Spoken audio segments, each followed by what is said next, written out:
Samajwadi party के प्रत्याशी धर्मेंद्र यादव जी हमारे साथ हैं। धर्मेंद्र जी, इससे पहले आप मुलायम सिंह यादव के लिए, अखिलेश यादव के लिए प्रचार करने आते रहे हैं। बतौर प्रत्याशी अब यहाँ आए हैं, कैसा अनुभव हो रहा है और कैसी प्रतिक्रियाएं लोगों से? मैं समझता हूँ कि आजमगढ़ में आने के बाद मुझे उसी तरह की अनुभूति हो रही है जैसे मुझे इटावा, मैनपुरी या बदायूं में होती रही है।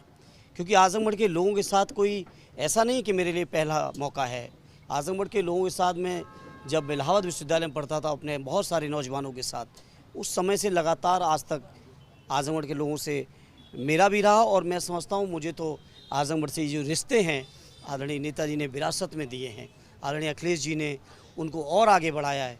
और ये मेरी खुशनसीबी है कि मुझे मौका मिला है उन रिश्तों को और आगे बढ़ाने का। आप विरासत की बात कर रहे हैं और इसी विरासत परिवारवाद को लेकर आप पर हमले हो रहे हैं, उसका क्या जवाब है आपके पास? हमले करने वालों को करने दीजिए, उनके पास कोई दूसरे मुद्दे नहीं हैं।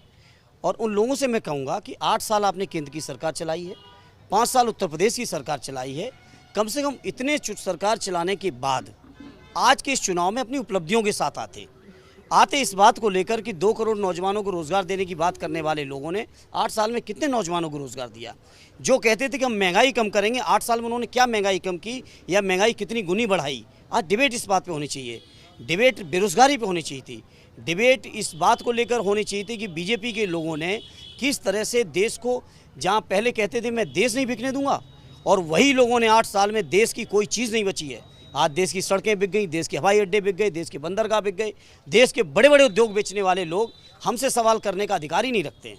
ठीक है, जहां बात ये कही जा रही है कि जो मुस्लिम मतदाता है वो इतने ज़्यादा फ्लो में वोट इस बार समाजवादी पार्टी को नहीं करना जा रहा है जितना विधानसभा में किया। आप कोटिला बाजार में हैं जो कि मुस्लिम बहुल क्षेत्र में आता है, यहाँ जब आप आए हैं, आपने एक छोटी सभा की है, तो कैसी प्रतिक्रिया, कैसा यहाँ एक्सपीरियंस आपको हुआ? मुझे बहुत व्यापक सहयोग, समर्थन और आशीर्वाद जैसा पार्टी को पहले मिला उसी तरह से मिल रहा है, उसी तरह, कोई दिक्कत नहीं है।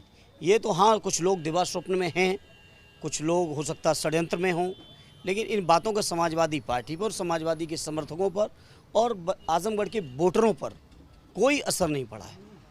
आप षड्यंत्र की बात कर रहे हैं। निरहुआ जो भाजपा के प्रत्याशी हैं, उनकी तरफ से कहा गया कि 2 से 4 दिनों में कई सारे यादव मंत्री, बड़े नेता, माफ़ कीजिएगा, बहुत बड़े नेता हैं आपकी पार्टी के, वो आएंगे भाजपा में।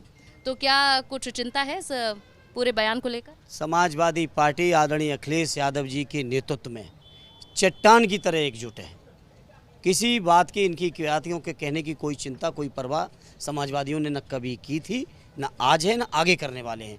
और आजमगढ़ जैसा जिला, कहीं किसी की हवा चली हो, लेकिन आजमगढ़ में समाजवादियों की ही हवा रही है। आज भी जब हम और आप यहाँ खड़े हैं तो 10 के 10 विधायक हमारे समाजवादी ही लोग हैं।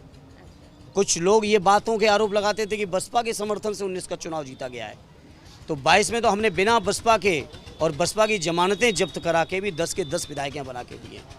लेकिन लोकसभा का और विधानसभा का चुनाव अलग रहता है। जब आप 19 में लड़े थे तो आपके साथ और भी दल थे, क्या उसका कुछ असर, कोई लॉस या फिर कोई? पिछला चुनाव जो लड़ी थी पार्टी अपने सहयोगी दलों के साथ, वो सहयोगी दल आज हमारे साथ हैं, चाहे वो आदरणीय राजभर जी के दल हों, चाहे चौहान साहब का हो, चाहे पल्लवी जी का हो, सभी दल आज हमारे साथ हैं। और सभी दलों के सहयोग भी मिल रहा है, समर्थन भी मिल रहा है। और खुद में समाजवादी लोग आजमगढ़ में इतने मजबूत हैं और उन सहयोगी दलों के सहयोग से और मजबूती जो मिली है, और उस बुनियाद पे हम कह रहे हैं कि पूरा रिजल्ट समाजवादी पार्टी के पक्ष में होगा। मुझे इसमें किसी तरह की कोई शंका नहीं है। ठीक है धर्मेंद्र जी, आखिरी सवाल ये है मेरा, आप जनता के बीच में जा रहे हैं, किन वादों के साथ जा रहे हैं? आप कहते हैं कि पिछले 10 बार में आपके परिवार के और समाजवादी पार्टी के ही सांसद यहाँ से रहे, बहुत विकास किया। जब विकास हो गया तो अब क्या बचा है? जो विकास की वो धारा और परंपरा है, उसी परंपरा को हम और आगे बढ़ाने का जो जिम्मेदारी है वो हम पूरी करेंगे। ठीक है, बहुत बहुत शुक्रिया।